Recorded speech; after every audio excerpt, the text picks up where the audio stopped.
Hello students, আমি Nitish sir জ্ঞানজ্যোতি coaching সেন্টারের পক্ষ থেকে তোমাদের প্রত্যেককে জানাই আজকে স্বাগত। তো স্টুডেন্টস, আজকে আমি তোমাদেরকে যে বিষয়টা পড়াবো সেটা হলো মোক্ষ, অর্থাৎ MOKSA, কোনো কোনো SH দেওয়া আছে মোক্ষ, যেটাকে আমরা বাংলায় বলি মোক্ষ বা মুক্তি বলি যাকে। তাহলে write a short note on মোক্ষ আর মোক্ষ যদি বলে বা মুক্তি যদি বলে, তাহলে কিন্তু এটা 3 মার্কসের জন্য আমাদের অতি গুরুত্বপূর্ণ আজকের এই টপিকটা। সুতরাং খুব ভালো করে আজকের ক্লাসটি শুনবে মনোযোগ সহকারে। যারা এখনো পর্যন্ত আমাদের প্রিভিয়াস ক্লাসগুলো করনি, ইতিমধ্যে তোমাদের 3-4টে ক্লাস নেওয়া হয়ে গেছে।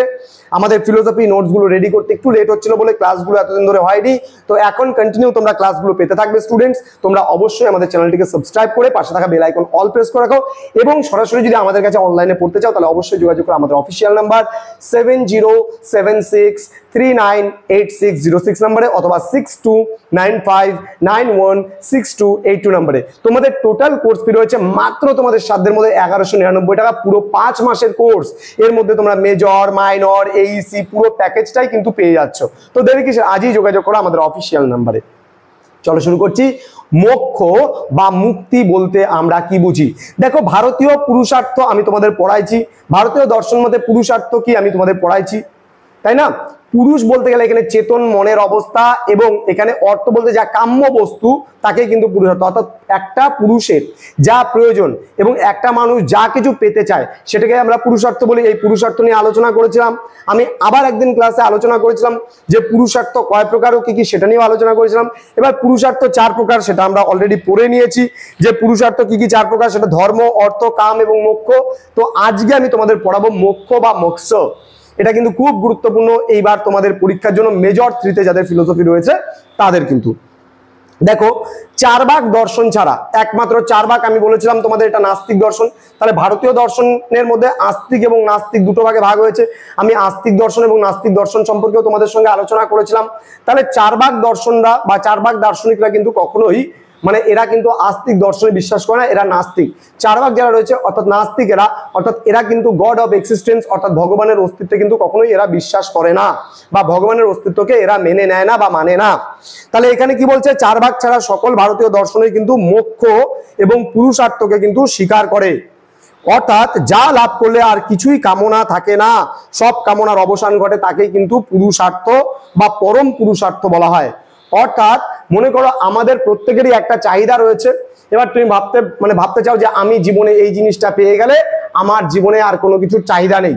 তাহলে যেই জিনিসটা মানুষ পেয়ে গেলে তার আর কোনো কিছু চাহিদা থাকে না, আর কোনো কামনা বাসনা কোনো কিছু থাকে না, তখন আমরা তাকে কিন্তু মোক্ষ বলে জানি বা পরম পুরুষার্থ সেটাকে বলি।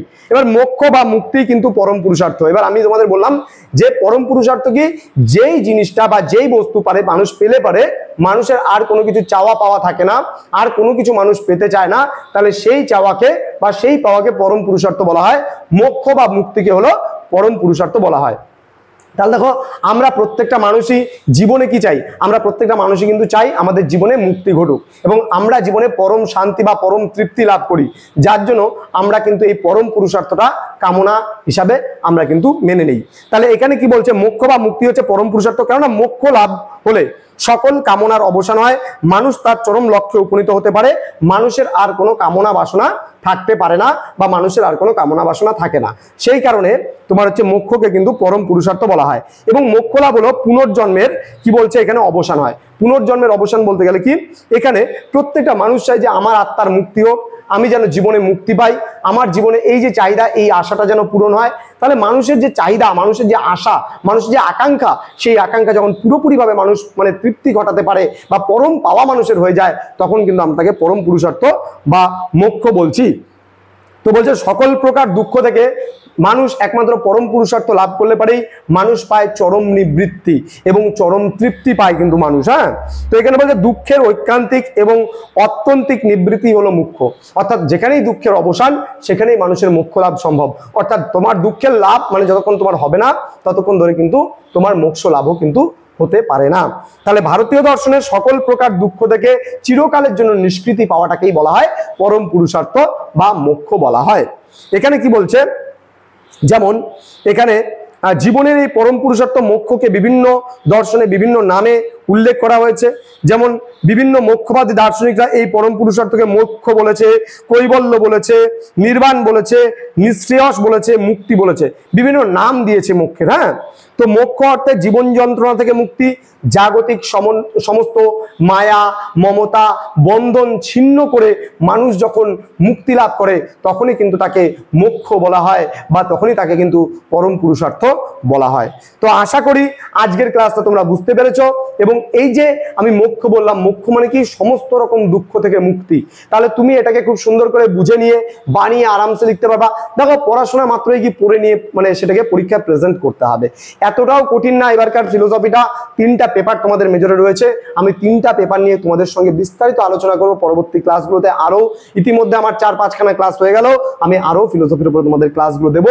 অবশ্যই চ্যানেলটাকে সাবস্ক্রাইব করে পাশে থাকা বেল আইকন অল প্রেস করে রাখো। দেখা হচ্ছে খুব তাড়াতাড়ি পরবর্তী একটা নতুন ক্লাস নিয়ে। তোমরা প্রত্যেকে ভালো থেকো, সুস্থ থেকো। Thank you so much, thanks for watching. After all, thank you.